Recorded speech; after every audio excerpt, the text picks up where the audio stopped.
Welcome to Civic Warriors, brought to you by Witham. On this podcast, we bring the conversation to you, sharing engaging stories that motivate and build consensus in the nonprofit community. This podcast is about the innovators, the leaders on the front line of adversity, guiding lights in the nonprofit industry affecting change.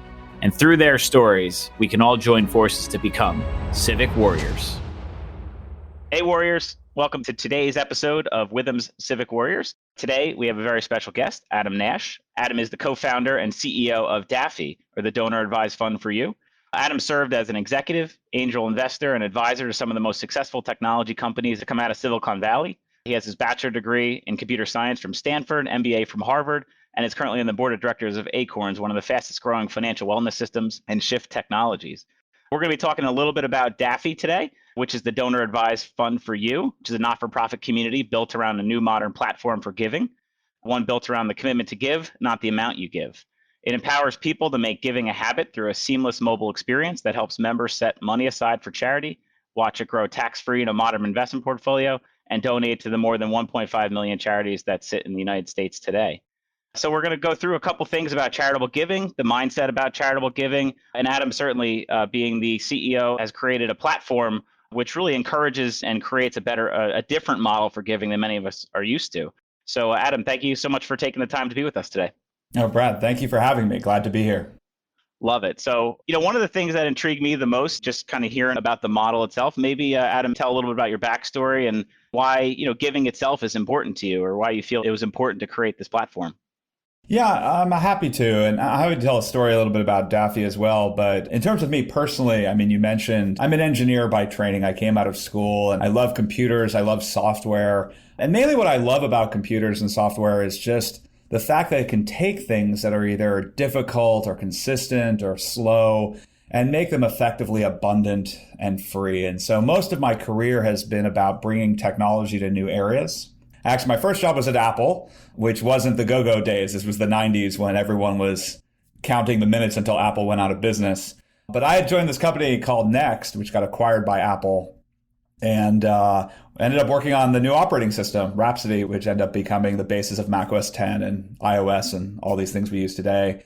But after that, I went from one company to the other. eBay was very passionate for me, this idea that anyone, anywhere could start a small business, make a little bit of extra money every month for their family. I went to LinkedIn, which was very much about the empowerment, like in the modern economy, that you could own your own reputation, right? Who you know and what you know. And this belief that companies weren't going to take care of you, that you had to own your own professional career and reputation. And then, of course, I was the CEO of Wealthfront for 4 years. This idea that maybe it's not only rich people, millionaires who deserve sophisticated financial advice, that maybe software could help with that. And so that's kind of the repeated theme, is I try to stay on the edge of what can computers do now to make our lives better, make things more fair, bring expensive things to more people. But, it led me here because I feel the same way about giving. Giving is an incredibly important part of people's lives. We teach it to our children. We're raised to believe that part of being a good person is remembering to get out of yourself, that there are other people who are less fortunate than yourself and that you should put something aside for them. And I was thinking, we've done so much in technology to help people shop, to help people date, to help people save, to help people spend. Why don't we have the same level of effort around giving, right? Why can't we use all this great technology to help people give? And so I think that ended up leading me to Daffy, even though the origin story is a little bit different than that. But it's all relevant, right? I think, you're trying to create an efficient platform.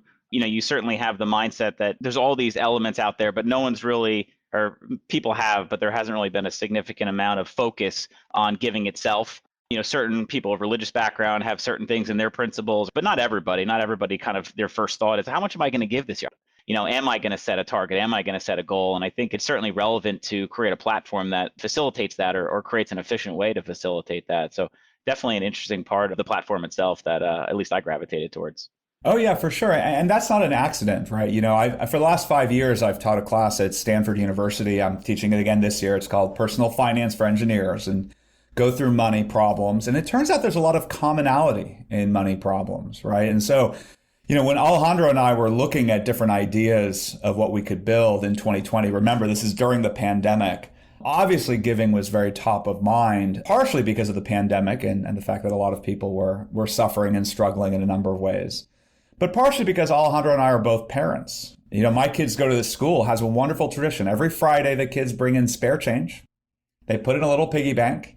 And then once a quarter, the whole class votes on which nonprofit, which charity to send that money to. It's really a beautiful thing. And it got me thinking, why do we teach our children to do this, but we don't do it ourselves?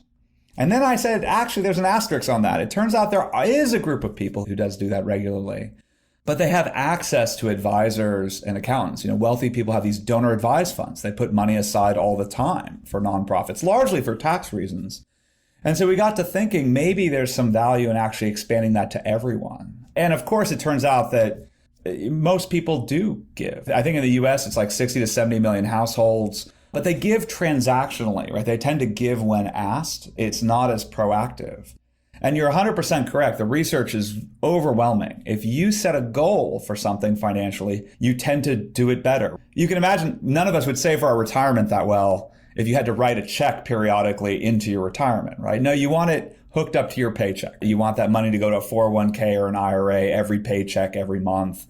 So why not do that for giving? As I mentioned, the research shows that if we set a goal for giving, people who do that give about 32% more. And that's a really big number because the US is very generous already, right? That those 60 to 70 million households give about $330 billion to charity every year. As big as that number is, what if it was 32% bigger? What if we gave an extra $100 billion to charity every year? It'd be more than $1 trillion over a decade. And so Alejandro and I were so excited about that idea that we just kind of dove in and tried to build something new. And that's how Daffy was born. No doubt. And certainly those kind of numbers, when you put them in context, are obviously very, very big numbers, but certainly could be bigger. Do you know just offhand, like the average percentage that a person in the US gives or how much the average individual personally may give? Yeah, there's a couple ways of looking at it, right? Like if you look at the macroeconomist would look at the overall economy and say, look, overall giving, if you include corporations and foundations and the like, is over 470 billion a year in the US. Like that's more than 2.3% of GDP. Just for context, like all of agriculture is smaller than that, right?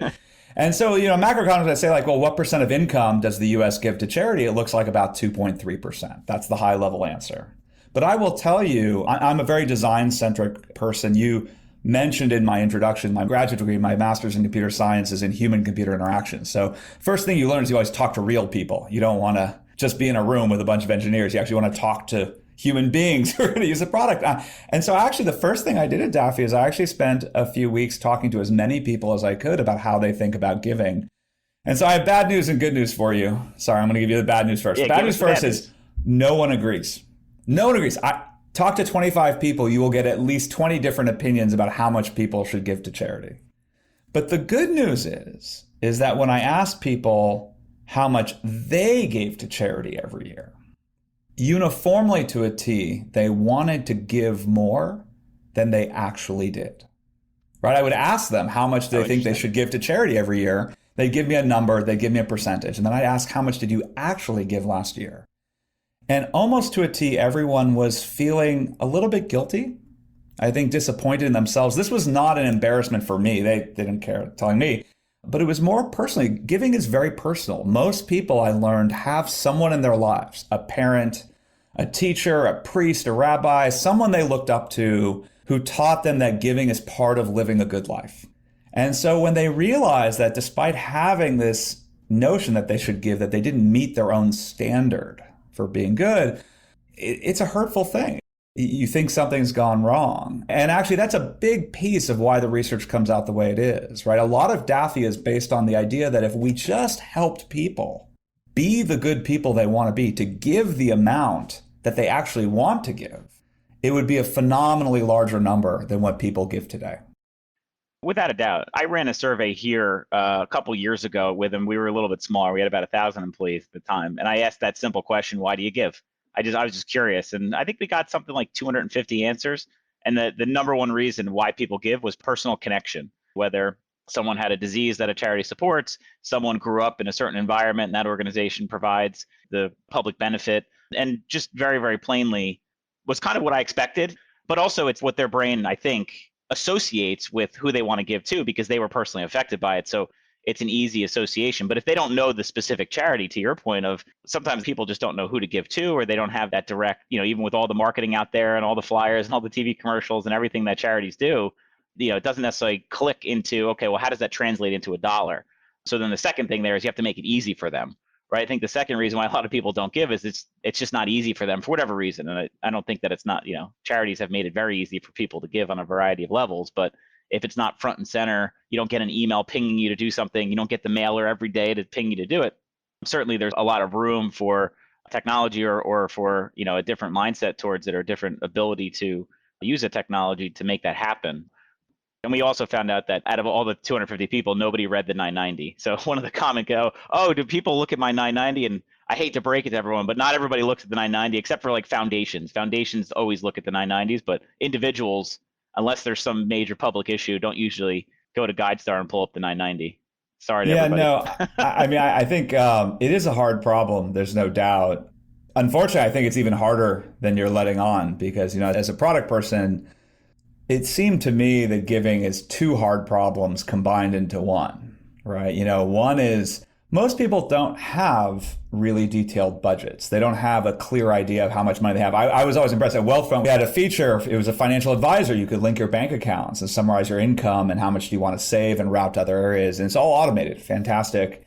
But we discovered even back then that people didn't even have a good beat on how much income they made, let alone how much they were paying out. And so I think that giving has this problem of how much can I afford to give is not an easy problem, right? So when people are asked, they have to on the spot figure out, do I have the money for this? And the second thing, of course, you brought up, which is an incredibly difficult problem is, well, who do I give the money to? What organization do I support? And one of the exciting things about donor advised funds, from my perspective, one of the reasons I think the product itself is such a great product is it separates those two problems. It basically separates out the putting money aside, how much you can afford to give, and makes it intentional. So no matter what your number is, whether it's a few $100s, a few percentage of your salary, even like you mentioned biblically, it would be 10% of your income, whatever number you pick, Daffy doesn't have a strong opinion about that. We just ask people to pick a number. And then we try to automate it to make it as easy as possible to put that money aside, tax-free. And then, of course, now, whenever you want to give, whether it's someone who you're close to or an organization you've supported for a long time, you don't have to worry about that first problem. Like, can you afford to give, right? Like, I open my phone now, you see Daffy. I met someone the other day who was raising for an organization, sounded phenomenal. The fact that I could pull my phone out of my pocket, see how much money I had in my account, and just say, oh, I'll give $100, and then tap, tap, tap, it was done, is phenomenally empowering. It's hard to describe the experience until you have it, just because there's so much friction in giving today. Certainly. And I think to that point of getting a notification or having some prompt, I think we get too much information nowadays. And so unless something is front and center, it tends to go to the back of the room, especially when it comes to something that, giving isn't, we have mandatory bills we have to pay every day. We got to pay our rent. We got to pay for food. So if it's not front and center, a lot of times it doesn't necessarily take that precedence when it comes to how you want to use those money. Yeah, for sure. And like I said, people's support for organizations varies, right? For most people, they have two types of organizations, two types of giving they do. One is they have organizations that they've belonged to for a long time, that they volunteered for, that they care about. It might be their church or their synagogue. It might be a community center. It might be the local zoo. And those organizations need consistent support. So setting up a recurring donation for them is exactly what they want to see. And it's what people want. They don't want to accidentally forget to support their organization. But then there's also things that happen in the moment, right? We saw this year, war broke out in the Ukraine. We saw a lot of increase in giving at Daffy due to that, right? And so there are definitely events that trigger people to want to give and to help. But it's a hard problem if you haven't put money aside. Like you said, right? Like when you're worried about how much milk costs, it's hard to figure out how much you can afford to give right now. And the great thing about having a separate account is that you don't have to worry about that anymore. The money's there. You made the decision. You just have to decide who to give it to and when. No doubt. Maybe we could take a pause too. And I always like to provide a little bit of education on donor advised funds themselves. So, maybe you could share a little bit about how your platform kind of compares and contrasts maybe to some existing models, or just in general education to the audience here about donor advised funds themselves. Why does that model make sense? And it's clearly, just from my knowledge, it's one of the most common ways of giving today. Yeah, sure. I'm happy to. And first of all, I would just say that even though there's a lot of money in donor advised funds, because the existing industry has mostly focused on the wealthy, it's not as many people as you might think. So if anyone feels guilty about not knowing what a donor advised fund is, please don't. It's an artifact of the way the existing industry has focused. But, the short version is a donor advised fund is just a type of tax advantaged account. You might have heard of an IRA or a 401k for retirement or a 529 plan for college. A donor advised fund, these accounts have been around for decades, almost 80 years. And it's a very simple account where you can put money into this account. You get a tax deductible, right? A tax deduction for a charitable donation right away, which is very useful. And you can donate cash or stock or even crypto these days. And then it goes into an account that's invested in a portfolio that you choose. And then anytime you want to give, you make a recommendation to move that money to another charity and it happens, right? So it's just a way of having a separate account, and there's tax advantages to it. And this is a big advantage in the US, of course, because in our US system, right, there's a calendar year to taxes, right? Like if you get a big bonus in November, December, and you're facing a big tax bill, it might be too quick for you to figure out exactly what organization to give it to. If you put the money in a donor advised fund, it gives you time. And most people want to take time to make sure their dollars go the farthest. Now, there are accounts everywhere. There are community funds that offer these that are local, but most people are familiar with the national brands, Fidelity, Schwab, and Vanguard.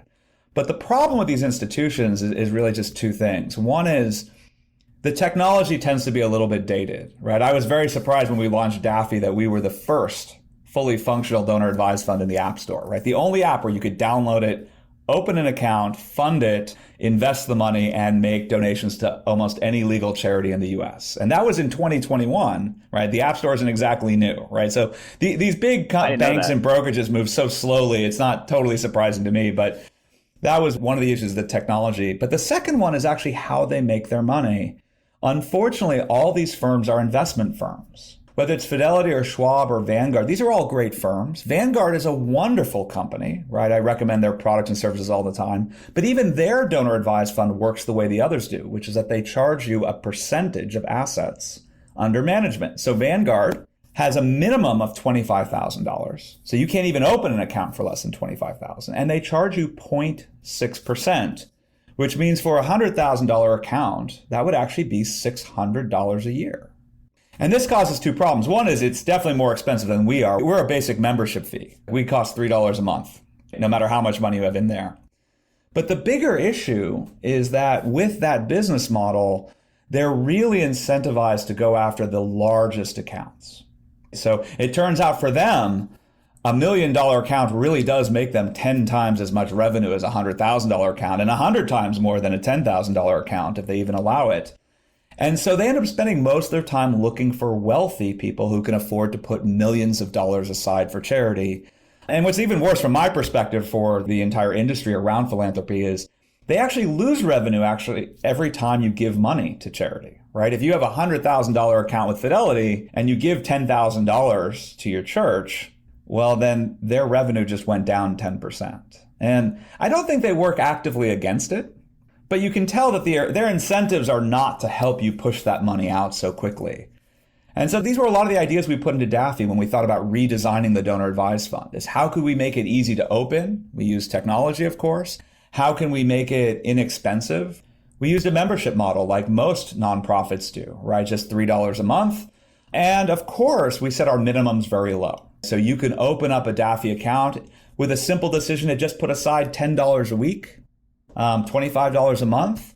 You can just put $100 in the account to get started. We try to do everything we can to make it easy for people to open the account and even easier for them to give the money to charities. And we have all these features in the app that help people discover charities both nationally and then in their local area. Yeah, and you bring up a couple of super interesting points that I definitely wasn't thinking about a lot. A lot of the existing DAFs that are out there, certainly financially, they benefit more from the larger dollar values. But even marketing wise, you don't see a lot of marketing or effort put towards lower dollar value donations. But it's an interesting model because certainly it affords the ability for more donation, and it stands behind your philosophy of getting more people to give, which I think is the most important concept here. Is you've created a niche market for something that now more people are able to give. they don't have to deal with all the compliance, getting tax receipts, and we'll get into that in a second. When you're giving to a lot of charities and you're trying to track down all the information, sometimes it's a bit challenging. But certainly just what I've learned today, and something that I wasn't really thinking about, but I think is certainly relevant about your platform, is this concept of increasing the volume of giving. Yeah, well, that's what we call here the generosity gap. I kind of wrote a paper walking through this, and that's the name that we gave for this gap between what people want to give and what they actually give. And you hit the nail on the head earlier, right? The reason most people don't give as much as they want to is they just get busy. Life is busy. You have work, you have family, you have a social life. And we just went through a couple of years of a pandemic. There's plenty on everyone's plate that gets in the way. And it's not that people don't prioritize or want to give. It just isn't the most urgent thing to get done in any given day. And so it gets put off. And so this is why automation technology can help so much. My Daffy account is set up with about 8 organizations that I support every year with the amounts. And I've even set the dates that I give because I like to give on certain dates, maybe to honor a family member or an anniversary or just to match the school year, right, for my kids' school. And so by setting that all up in Daffy, I no longer have to worry about that. We spent a lot of time with the technology trying to figure out how we could make this easier. One of the things that we do make very easy is to donate anything you want to donate. You want to donate cash? You can use a debit card, a credit card, link your bank account. We even take Apple Pay. You want to donate stock or ETFs? You can do that from almost any brokerage out there. We even accept over 120 different types of crypto for people who are into that. Oh, wow. And to your point, the tax piece is another big piece of friction.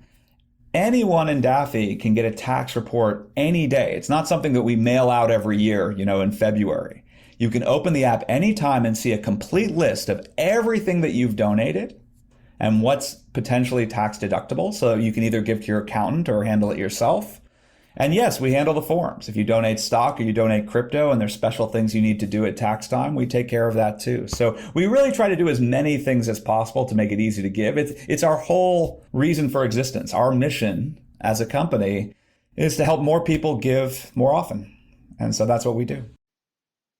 Love it. One of the concepts, just to drill into a little bit further, this concept of creating a budget and how to go about creating a budget for your year to give. Like, how do you view that? What is your own personal philosophy on creating that? How do you base yours? Is it just, I know I'm going to make X next year, so I want to give Y, or what's your philosophy on that? Yeah, I think that's a great question. And actually, I wrote a post about this, about the first time I created my own giving goal. It was back more than 10 years ago. It actually led to me opening my first donor advised fund, which, despite the fact that it wasn't as fancy or nice as Daffy, really changed my giving for the better. But I got asked this question by my accountant. I was in a good situation. LinkedIn, which is one of these companies that I helped build, was going public. And so my accountant said, well, it's going to be a big tax year. Have you thought about giving more to charity this year? And I said, well, I don't know which organizations I want to support. And he said, well, there's this thing called the Donor Advised Fund. And he tells me about it. And I say, this is amazing. Sounds perfect. But how do I decide how much to put in it? And he said, well, one thing you can do is take the amount that you give to charity every year and then maybe multiply it by 5 or 10 and just put aside the amount you're going to give to charity over the next 10 years and make sure you have it put aside in your donor advised fund. Do it now, right? It's a good year. And it had this question, which is a budgeting question. Well, how much do I want to give to charity every year? My experience, and in my class, I talk about this with budgeting because one of the class sessions is on budgets, is, there's 2 ways that people come to budgets. One is kind of top down and theoretical, right? Like, how much do you think is appropriate to spend on this? And usually that's a limit, right? Usually we all want to spend more than we actually can afford to. And so usually you're putting limits in place. And some people I see with philanthropy come at it that way. They have a percentage in mind, right, of what a good person should give or what they want to give. And so they basically take their income, multiply it by a percentage and do that. And by the way, Daffy has a calculator to help people do this if they want to do it. The other way that people tend to do it is more bottoms up. They look at their actual behavior, right? Maybe they have a financial applications. Maybe they just did their taxes last year. But some people will say, well, how much have I already been giving to charity? And so they'll do that and add that up and say, well, I want to do at least that much every year, or maybe I want to do a little bit more than that next year, etc. With either technique, you end up landing on a number. Is that number perfect? No, it's definitely not. And we all know from, in personal finance that budgets are rarely adhered to perfectly. But the evidence really is overwhelming that people who do make budgets do tend to get closer to the mark than people who don't.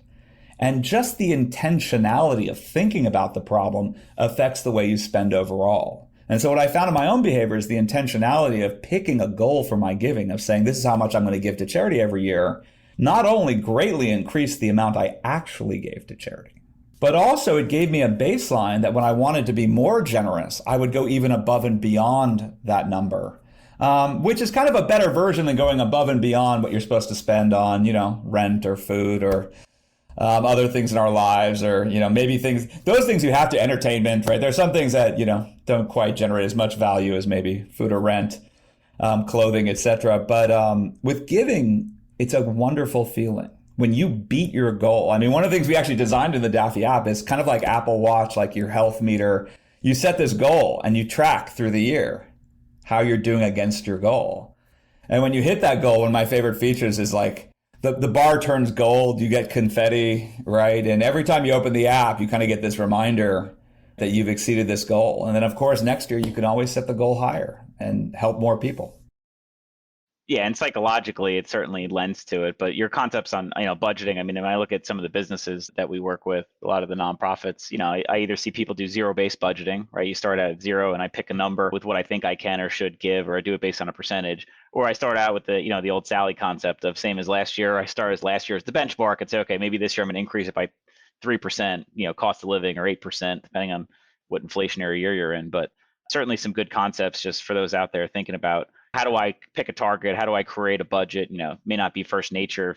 Yeah, I agree. And both those methods make a lot of sense. The reason for giving, I tend to like the latter one a little bit more. It's like I said, as intellectually pure as zero-based budgeting is, and as important it is for financial planning, because just because you spent a lot of money on clothing last year, well, maybe last year was a different year, right? Maybe you don't need that same expense. So you don't want that to just accrue as a habit, lifestyle creep, etc. When it comes to giving to charity, most organizations really do depend on getting their budget every year. And so if you gave money last year, in some ways, the organization really wants that money this year too. And I think that's the right thing to do. There is a third method, though, that I forgot to mention that we put into our app. A really interesting feature. A lot of very interesting reactions to it is, for the first time, we licensed data, right? We paid money for data to actually show people when they set their goal, how much in your zip code the average household gives to charity. Oh, not to be prescriptive, but benchmarking is a third way to do a budget, of course. And it's not perfect, but it is one of these pieces of data that makes you realize we don't talk about giving enough. Most people have no idea what their neighbors give to charity or the other parents at the school. Even when you're part of the same organization, we don't really know what other people are doing. Like a lot of things about money, we don't talk about it enough in this country. It's not socially acceptable in a lot of situations. But with giving, there's a real problem there, because a lot of people just want to do the right thing, and not knowing what other people give is a problem. And so, yeah, if you go through the flow to open up a Daffy account and you go to pick your giving goal, yes, you can use the calculator, a percentage of your salary. You can just type in a number. But the other thing we do give you is kind of what the average household in your area gives to charity every year, because we want to do anything we can for people just to pick a number. And then, of course, then we can do all the mechanics to help people stick to that number. Like I said, if we can give you confetti for buying a stock, we can give you confetti for making a donation. That's fine. I think you should get more confetti. I know. I love it. Yeah. I love these little behavioral things. We act like they're silly, and they are a little silly. But we all know, like, when the sandwich shop gives you a little bonus star, and on the 10th star, you get a free sandwich, like, these are motivating things, right? When you set a goal and you hit that goal, we feel good about it. That's how we're wired. And the industry knows that. They do it for shopping. They do it for buying stocks and investing, etc. A lot of Daffy is based on the idea of using those same behavioral techniques we're trying to use to help people get in shape and eat better and spend less. Why not use those same techniques to help people give?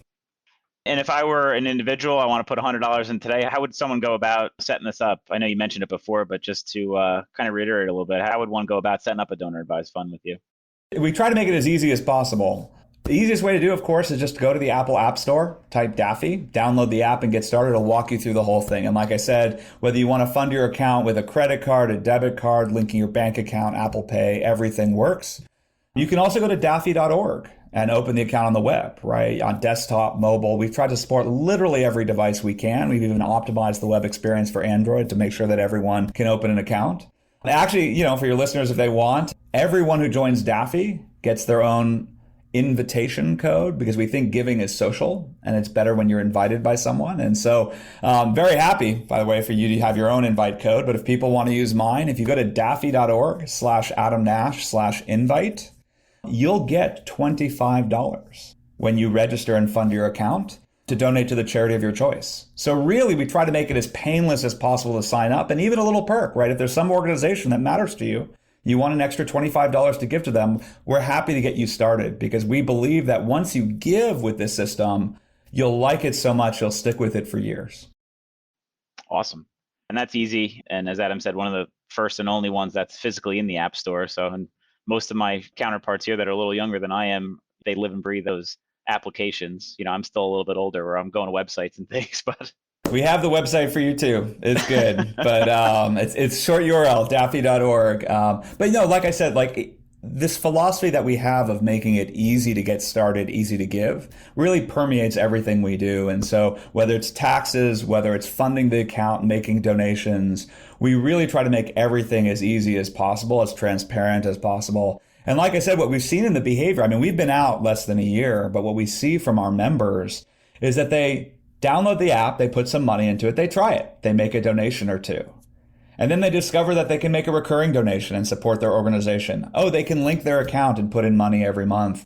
The level of engagement we're seeing is validating to us because it represents that basic idea that maybe one of the reasons we don't give as much as we should or that we want to is because there's a little too much friction still. It's still a little too hard. There's a little bit too much, I'll go home and write the check, a little bit too much, I have to remember, a little bit too much of charities chasing you down with direct mail and emails and fundraising, which, by the way, is tiring in your inbox. Even if you love the organization, it's always a little bit tiring. And so having a better system that you control is just the right answer. We're very convinced. And listen, for everyone out there that wants to maximize giving too, there's a cost to all of those things. And so it's either, a charity spending money on their marketing and fundraising and other costs, or it's the cost of paying a, donor advised fund to facilitate that giving easy. But then 100% of those dollars, that charity doesn't necessarily have to spend the money to do that. So if you look at how you maximize your giving as well, and thinking about this concept of maximizing giving, you may think, oh, well, there's a cost because I'm spending dollars on a platform.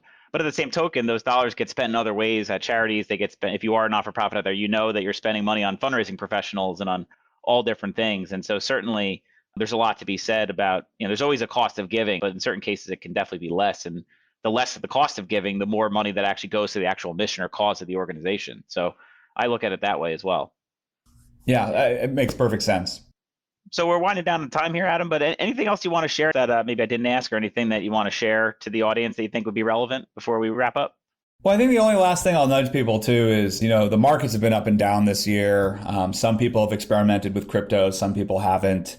I would just remind everyone that there's an amazing benefit when you actually donate stock or crypto to charity. It's a phenomenal benefit because you win both ways. One, you never pay taxes on the capital gains. And two, of course, you get that charitable deduction, which is so valuable, comes off income up to 30% of your AGI if it's assets, 50% if it's cash.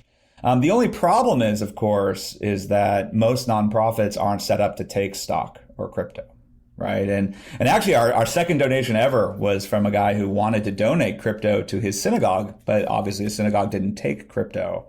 And he figured out if you download Daffy, you can just donate stock or crypto to Daffy, and then we get the money to the nonprofit. So even though this has been an up and down year, I would just say that if you happen to be fortunate enough at the end of this year to be looking at a tax bill that's maybe slightly larger than you wanted, and you have some stock or ETFs or even crypto that you've had that is up and you've held more than a year, seriously consider donating that instead of donating cash. We wrote a blog post about it, but it's not only more money in your pocket from a tax perspective, it actually ends up with more money for the charity as well because they don't have to pay the taxes either.